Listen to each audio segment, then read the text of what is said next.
himself as the starter we all hope that he will be, then look for Dustin May to be a fantasy relevant player starting day one in Los Angeles, pitching for the Dodgers, who are going to win a lot of games this year, even in a 60-game schedule. The Dodgers, I say, win 37 games. That's my prediction, 37 for LA. And if Dustin May is playing, an opportunity is given to him from day one, we know the talent, ability that he brings to the game. I don't know, Lenny, if Buehler's a fantasy bust so much as he is very expensive in the round that you're going to draft him relative to the entire season. But here's the thing. So if you are a Buehler owner and you go out and pick up a Dustin May for fantasy and you can afford to have both on your squad, as Buehler strengthens and get his innings up, think about where that will put you come playoff time.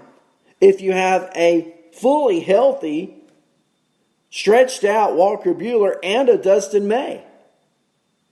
Dodger pitching is just so deep.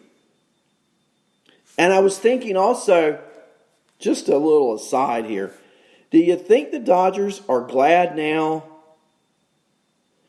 that the trade with the Angels fell through? I'm talking about Jock Peterson, who homered off Mitch White in an intra-squad game on Tuesday this week. But now you've got Jock Peterson, who can play outfield, who can DH, who can play first base. And the Dodgers, I'm sure when they were offering Jock Peterson to the Angels in February, were not contemplating a DH. Now they have that. 36 home runs last year, guys, off of right-handed pitching. Now, I don't expect anything off of a lefty. The great thing about Peterson, if you have him on your fantasy team, you look in the box score, you see who's pitching against the Dodgers on a particular day. If it's a right-handed pitcher, you put Peterson in your lineup. If it's a lefty, you put Peterson on your bench. I mean, that's just a known. And against right-handed pitching, 36 home runs in 2019. Yeah, that's reason to cheer, clap, and just scream, right? That Dodger outfield with Mookie Betts and Bellinger and Peterson, I know the Yankees have who they have. I know the Astros have who they have. But is there really a better outfield when those three are playing on a given day? Just something to talk about, right? That's what this is about. Let's think about it. Let's get ready. How about the pods? Who's on the roster bubble? You know, who's going to make the team? How about Tommy Pham missing the first week of Padres camp because of having been diagnosed with COVID-19? But the way he's swinging the bat, you wouldn't know it. He's homered in consecutive intra-squad games, a 2-run shot to left center field on the first pitch he saw Wednesday night. Pham went 2 for 2 with a homer and a double. Remember, they traded for Pham in December, sent Hunter Renfroe and Xavier Edwards to Tampa Bay. Pham was limited early in spring training because of the lingering effects of a 2019 UCL strain. Then he tested positive for coronavirus. Now he was cleared to play on July the 10th. And he said after the game last night, quoting here, "I felt great. I felt like a little kid back on the diamond. I was so happy to be back with my teammates and playing baseball again." End of quote. The Padre offense needs Tommy Pham. Over a 5-year stretch from 2014 to 2018, the Padres finished last in the major leagues in on-base percentage every year. Last year, that began to improve with the arrival of two notable players, Fernando Tatis Jr. and Manny Machado. But even with those two players, last year, the on-base percentage for the Padres was 25th in the major leagues. Pham, sure, he's hit homers in the last 2 nights. But his biggest asset is his ability to get on base. He reached base last year at a .369 clip, owns a .373 career mark. No Padre has reached those levels over a full season since who? In 2012. Who has reached base at a clip, .369 or a .373 career mark for the Padres? No one has since 2012, and it was former Yankee Chase Headley. That's right.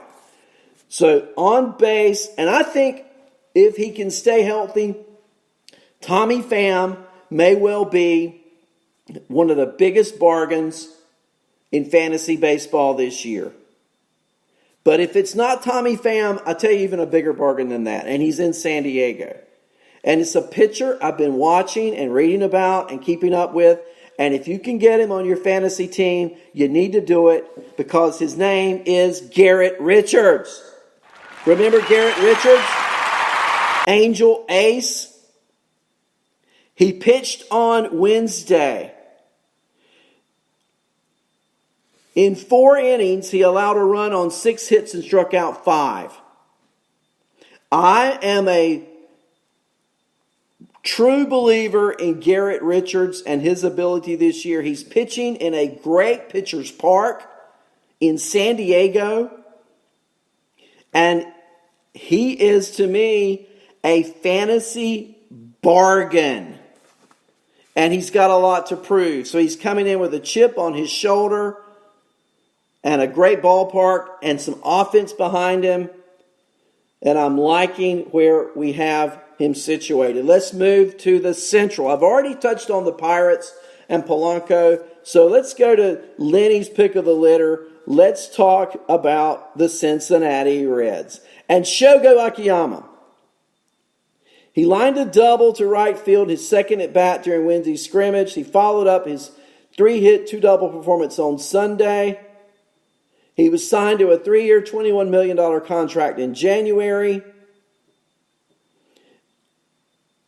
How do you feel about Shogo and drafting him this year? He was a center fielder in Japan. He's played left field. He projects to hit leadoff against right-handed pitchers, and he's hitting in Great American Ballpark. I like Shogo. Now, the thing about Shogo that we don't know, we've never seen him play in the United States, right? So there's that unknown. We don't know how he'll line up against left-handed pitching. We know the Reds have an excess of outfielders. So we will see about Shogo. I don't know that I want to draft him. I do know I want to keep my eye on him. I don't even know if he's available in leagues. Trevor Bauer was back in camp after he missed early this week because of COVID testing delays. Let's talk about the Cubs. The Chicago Cubs. And first of all, Anthony Rizzo. The Cubs are hopeful that Rizzo will not need to be placed on the injured reserve list. He had an MRI on Wednesday. It confirmed rib head inflammation on the left side in the thoracic area, which has contributed to lower back spasms. David Ross, the manager, said it was premature to speculate that a trip to the IL was looming for the first baseman. He said, quoting, "I think it's a little too early to make that decision. It's a daily dialogue that we have. We're not going to rush to that decision yet. He's a big part of our lineup." No joke. A big part of this team. No joke. So I'll rely on him and the training staff then to make that decision, end of quote. Now we know Rizzo has had back issues throughout the past 6 seasons with the Cubs. And he's spending his time doing strengthening and stability work indoors, heading to the bullpen to track pitches. So he's not participating in scrimmage games or on the field batting practice. He wants to use the remaining summer camp days to his advantage and then weigh out whether he should be placed on the IL or not. So assume for a moment that he is.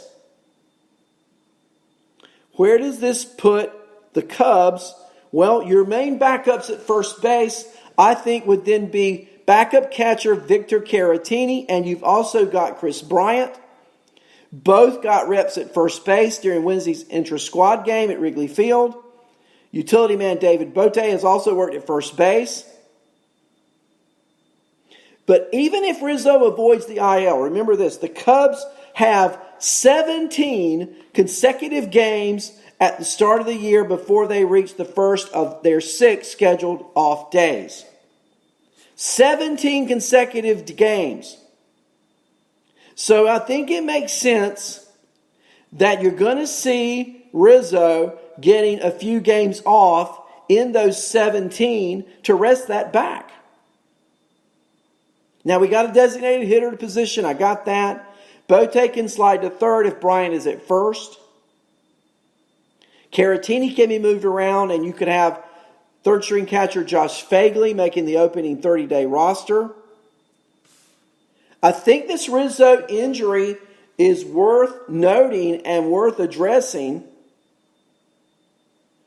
Who's going to start opening day? Will it be Kyle Hendricks or Yu Darvish? They're in a dogfight for that OD start. See, you're not getting this depth of knowledge anywhere but on Lenny Melnick Fantasy Sports Network. You take Lenny's show and take this show, and then, you've got Phil Chaplin, you've got Kevin Hastings, you've got King Hap and Taco. I mean, George, all these shows, Andrea, the Roto Lady, all of the knowledge you get on this network, and I'm leaving people out because I got to go on with my material, but there's a lot of information here, and it's all baseball. Let's talk about the Brew Crew. Hiura, Keston Hiura. How many of you guys are big on Keston Hiura? Well, I'm one of those. Keston Hiura scratched from Wednesday's intra-squad lineup because of right arm fatigue. Then the Brewers cut short Brad Anderson's start because of a blister. And this represents the team's first non-COVID related medical matters since the player's return. Hiura was supposed to play the game wearing an earpiece and a microphone for the webcast of the Brewers game. And then he was scratched. He has a history of elbow issues dating to his college days at UC Irvine. Asked about the level of concern about Hiura, Brewers president of baseball operations David Stern said, quote, "I'd term it precautionary at this point," end of quote. That means he's concerned. The Brewers need that bat.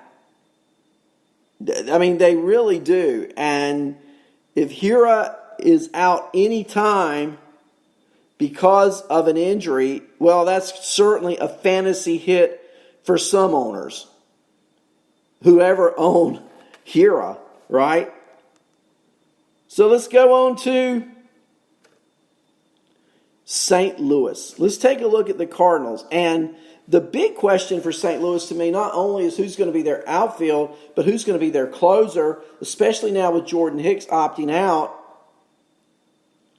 And is it a situation where you even draft any of these guys? Giovanni Gallegos, Alex Reyes, John Brebbia, Carlos Martinez. Martinez is eyeing a spot in the rotation. He wants to go back to being a starter. And then you got Andrew Miller, who's on the downside of a career.